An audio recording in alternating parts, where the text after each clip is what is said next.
training camps for potential warriors, sectarian troopers within a secular state. As minorities grow fearful of their wrath, are India's Hindu nationalists threatening the country's stability?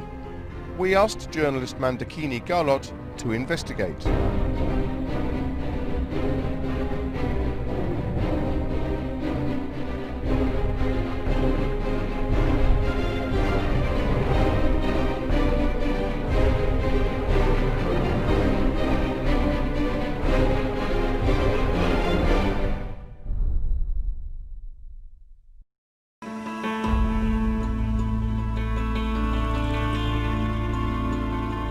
It's been 4 days since 150 Muslims fled their village and sought shelter in this police station 15 kilometers away. On May 25th, a mob of 2,000 heavily armed Hindus attacked the Muslim community in Atali, a village in the North Indian state of Haryana.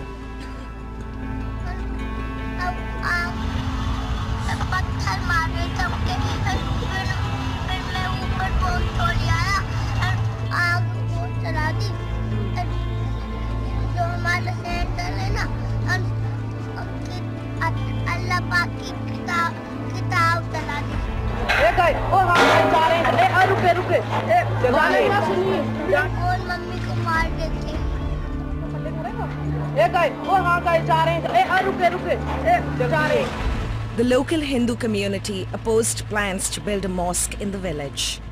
When construction went ahead anyway, they took matters into their own hands.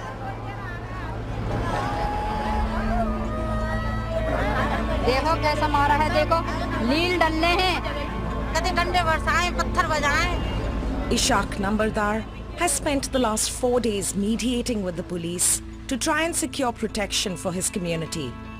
For now, he and the other Muslim villagers are still too afraid to return home.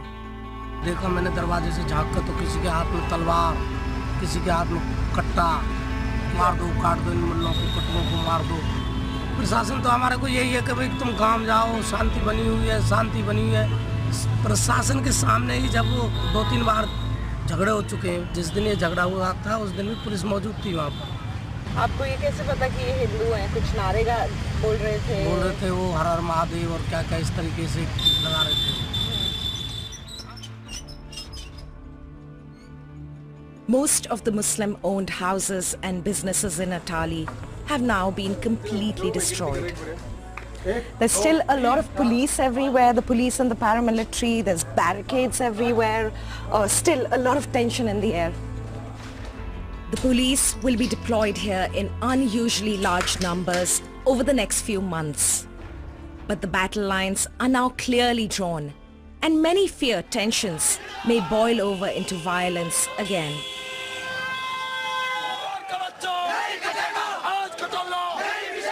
Atali is not an isolated case. It forms part of a larger pattern of violence against religious minorities. In 2013, one of the most notorious attacks occurred in Muzaffarnagar, a town in Uttar Pradesh. That incident left 62 people dead. According to a leading Christian rights group, at least 600 similar attacks have taken place since May 2014, when Narendra Modi, a Hindu nationalist and leader of the right-wing BJP party, became Prime Minister of India. 149 of these assaults were against Christians. The rest were targeted at the country's Muslim community. The attacks, say critics, are being orchestrated by Hindu nationalist groups affiliated to the Rashtriya Swayamsevak Sangh or the RSS. Prime Minister Modi is a lifelong member of the RSS. In 2014, its backing was crucial in helping the BJP win the election. Since then, emboldened by the result, Modi's most extreme nationalist supporters have routinely taken to the streets, using violence and intimidation to press their claim for a purely Hindu India. But this is happening in a secular nation, where religious freedom is supposed to be enshrined in the constitution. My country, India, has always been home to a diverse mix of religions that have coexisted in relative harmony. But the news in recent months has been pretty disturbing. Each morning brings with it news of fresh and deadly attacks against minorities and others who dare to question the core beliefs of the movement. As a Hindu, I also believe that they've misappropriated my religion, whose core tenets continue to be peace and tolerance. Most attacks on minorities go unpunished. But when the authorities do dig a little deeper, the finger of suspicion usually points to radical groups affiliated to the RSS, like the Bajrang Dal, who consider themselves foot soldiers in the Hindu nationalist movement.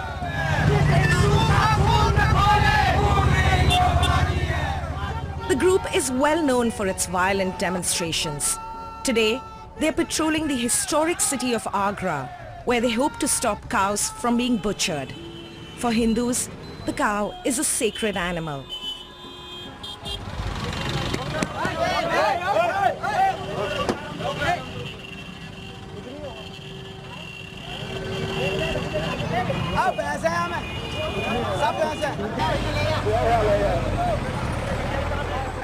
Aju Chauhan is their fiery and controversial leader. देखिए उन लोगों को ये सोचना पड़ेगा कि अगर उन्हें हिंदुस्तान में रहना है तो उनको गाय माता को न खाएं और हिंदुओं की भावनाओं को आहत न करें। लेकिन अगर वो लोग हिंदू धर्म की भावनाओं को आहत करते हैं तो मैं कहता हूं उनको इस देश में रहने का अधिकार नहीं है कि ये चीज करने की कोशिश करते हैं तो उनको उसी भाषा में उनको जवाब दिया जाए। The operation to rescue cows continues late into the night.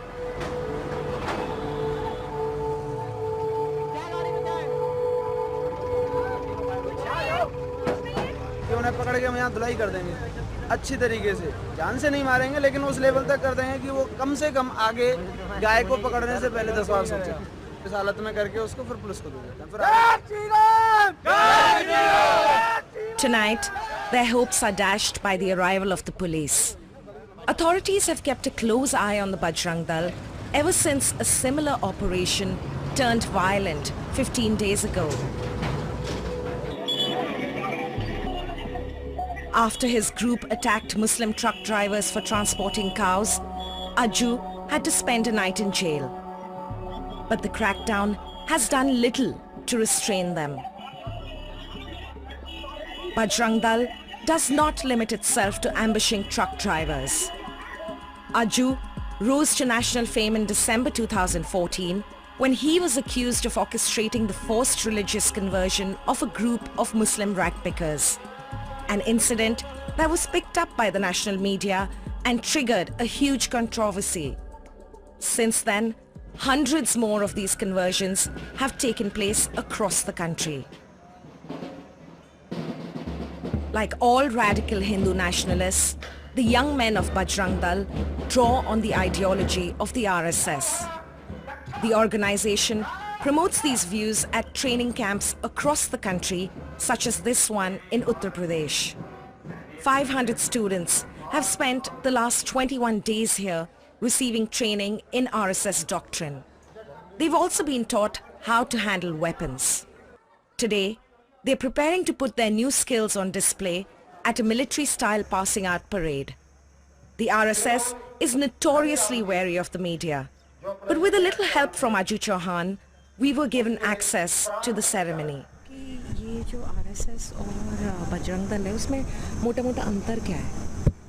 ये राष्ट्रीय स्वयंसेवक संघ जो है वो चरित्र निर्माण करता है। हम लोग स्वयंसेवकों को बच्चों को स्वयंसेवक बना कर उनको देश और सभ्यता के बारे में संस्कार देते हैं। और राष्ट्रीय स्वयंसेवक संघ जो है एक क्लास ऑर्गेनाइजेशन है। बजरंग दल जो है वो मास ऑर्गेनाइजेशन है। मास ऑर्गेनाइजेशन अर्थात जितने भी सड़क के कार्यक्रम है या क्रांति के कार्यक्रम है जहां हम लोगों को आक्रोश व्यक्त करना है, सड़क पर आकर के डेमोन्स्ट्रेशन करना है, प्रदर्शन करना है, उस तरीके के कार्य सारे के सारे बजरंग दल करते हैं। The RSS has honed its ideology over the years and in Narendra Modi has found its most prominent member. He joined the RSS at a young age and rose through its ranks before becoming a successful politician.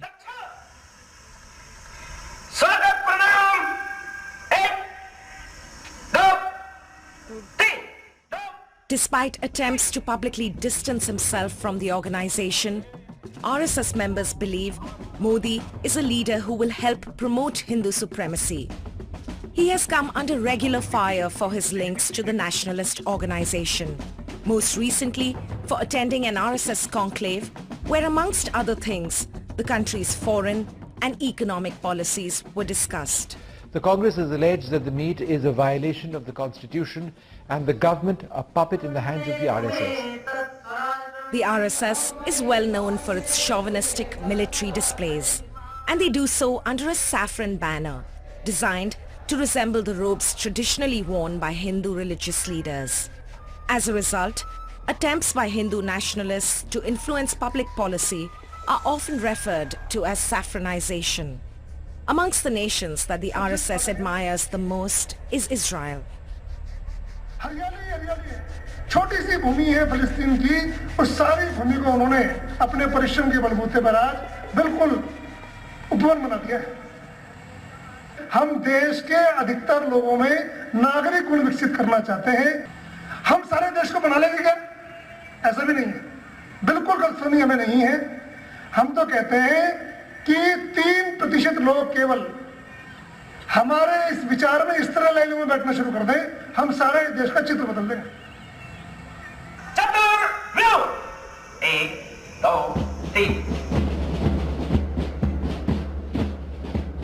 The RSS's growing influence within the government is a matter of concern for many political analysts in India.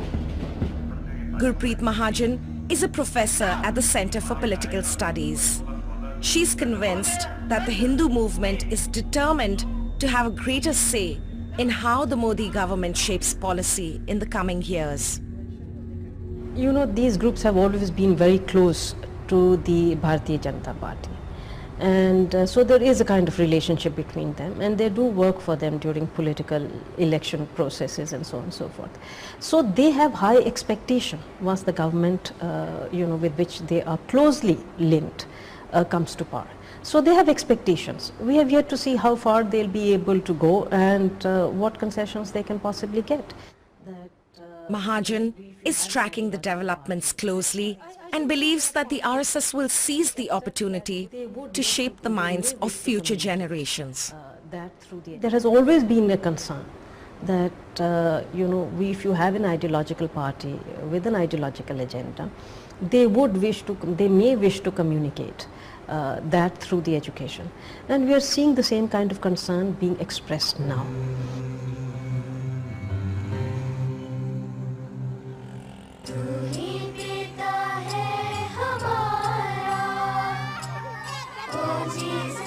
At the center of the Hindu revisionist project is the complete overhaul of the country's education system.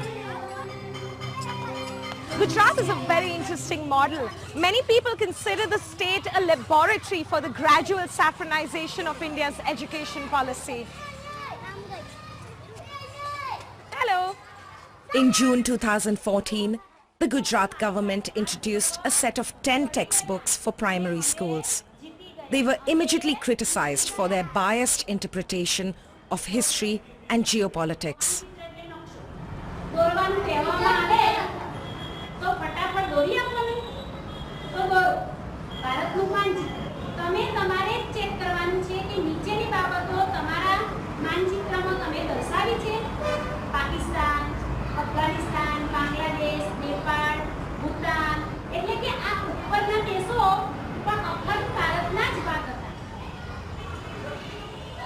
The teacher is cautious in front of our cameras, but a closer look at the content of her textbooks is revealing.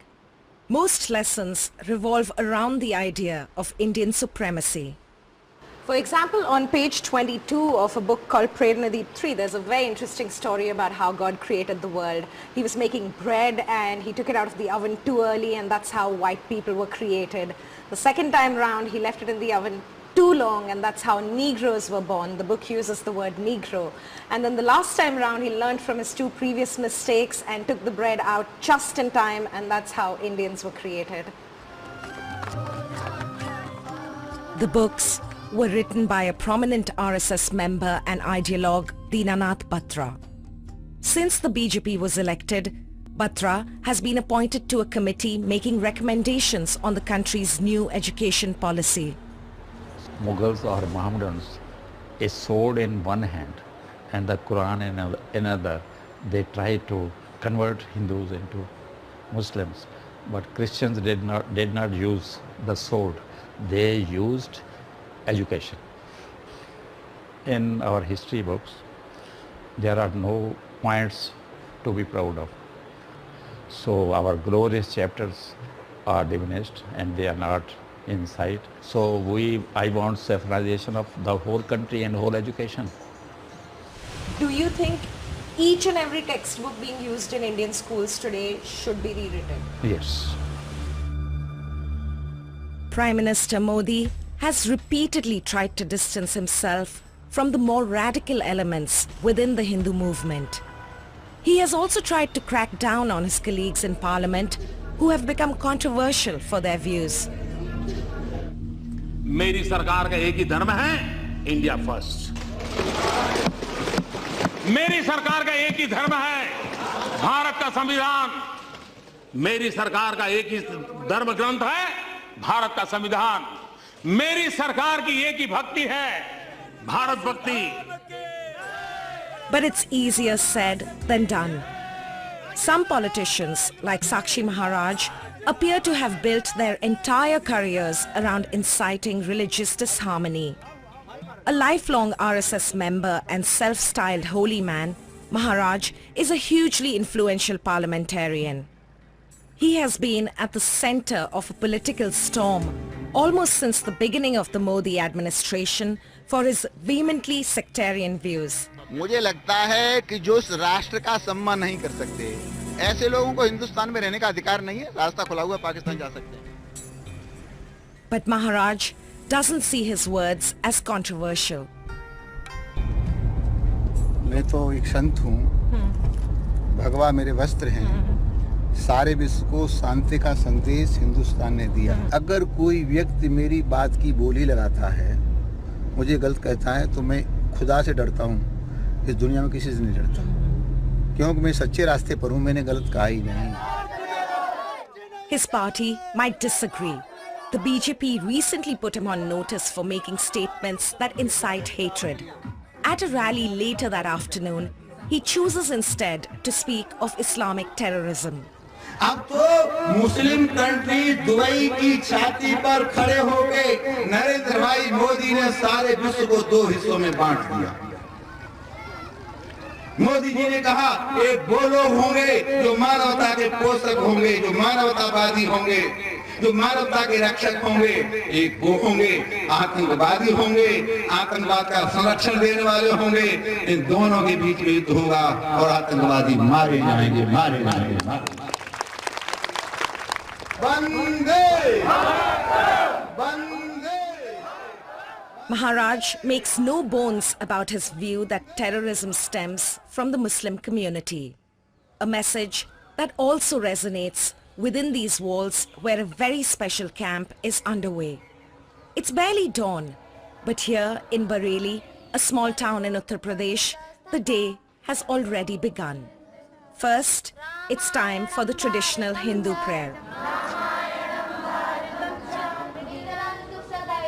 Over the next 7 days, these girls will be fed a steady diet of Hindu values and inculcated with military-style discipline.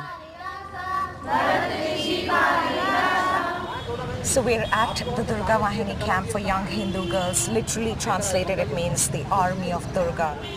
Durga is one of the fiercest goddesses in Hindu mythology. Now this camp is open to girls between the ages of 15 to 35. After months of negotiations, we were finally given access to film here in June. It's one of many similar Hindu nationalist summer camps for girls to take place across India. Formed in 1991 with the purpose of empowering Hindu women and transforming them into warriors, the Durga Vahini, like their Bajrang Dal brothers, are also considered a militant wing of the RSS. लेकिन सामने वाले के sir पे मारो, ठीक है? Some of its followers have come under scrutiny from India's security forces. In 2008, one of the group's leaders, Sadhvi Pragya, was arrested and charged for her alleged role in orchestrating a terror attack on a Muslim-majority town in the western state of Maharashtra. करो click, imagine कर लो कोई भी चीज़ें सोच लो जिस पे आप निशाना ले रहे हो। हमें हिंदुस्तान में सिर्फ हिंदूवादी लोग चाहिए जो राष्ट्र प्रेमी हो, अपने राष्ट्र से प्यार करें। और प्राय अभी तक यही देखा गया है कि जिस जिस देश में ये बाहुल्य हुए हैं, इनकी संख्या ज़्यादा हुई है, वहाँ इन्होंने दूसरे धर्म को रहने नहीं दिया। आप अफगानिस्तान देख लीजिए, आप सीरिया देख लीजिए, लेबनान देख लीजिए। ऐसे में इसलिए हमें आत्मरक्षा और अपने आप को इतना सक्षम बनाना होगा कि हम किसी भी मुसीबत से आगे लड़ सकें। तो आप तैयार कर रहे हैं? जी हाँ, हम उन्हें तैयार कर रहे हैं उस चीज़ की। आने वाले समय के लिए अगर ज़रूरत पड़ेगी तो मैं चाहूँगा कि ये लड़ें उनसे। Over the next few days, the girls will hear many versions of that message. A message that with time becomes deeply rooted in their psyche.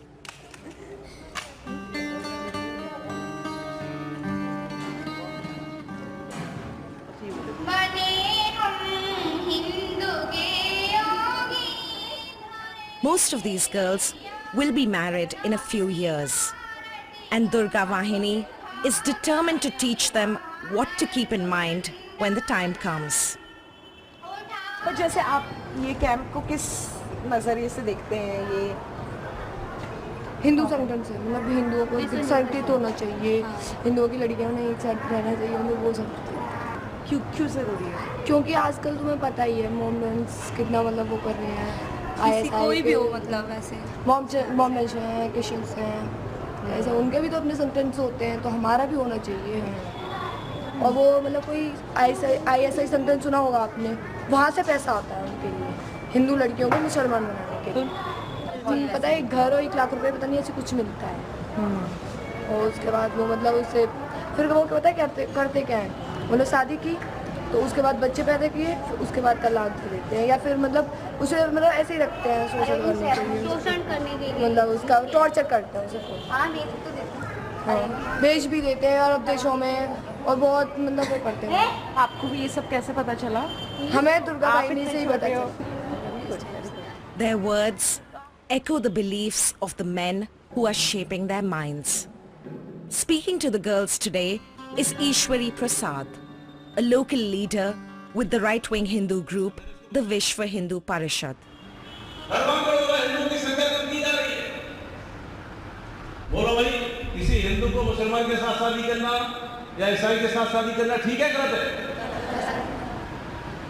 अगर जानवर खत्म हो जाए, जानवरों का मांस ना मिले, सब्जी ना मिले, रोटी ना हो, तो इस्लाम धर्म के अंदर महिला को भी काट करके खाना धर्म में माना जाता है। हमारे धर्म में ऐसा है क्या? हमारे धर्म में ऐसा नहीं है। हमारा धर्म महान है। Barely out of their teens, these young girls have already bought into Durga Vahini's ideology of Hindu supremacy. An ideology that remains disturbing for the majority of Indians. But I think the bigger issue is that there are a large majority of people within the majority community who do actually see India as a democratic, secular polity. And they do wish to see different groups really coexisting peacefully in harmony. So I think some of the ideas they stand for may not really be even accepted by the majority community. So the society, I hope, will be able to put some checks. For many Indians, the aggressive beliefs of the Hindu nationalist movement go against everything this country stands for. Moderate voices will need to be raised over the coming years if my country is to remain true to its secular spirit. Otherwise, our founding father Mahatma Gandhi's vision of an independent India based on religious pluralism could be derailed by the whims of an intolerant few.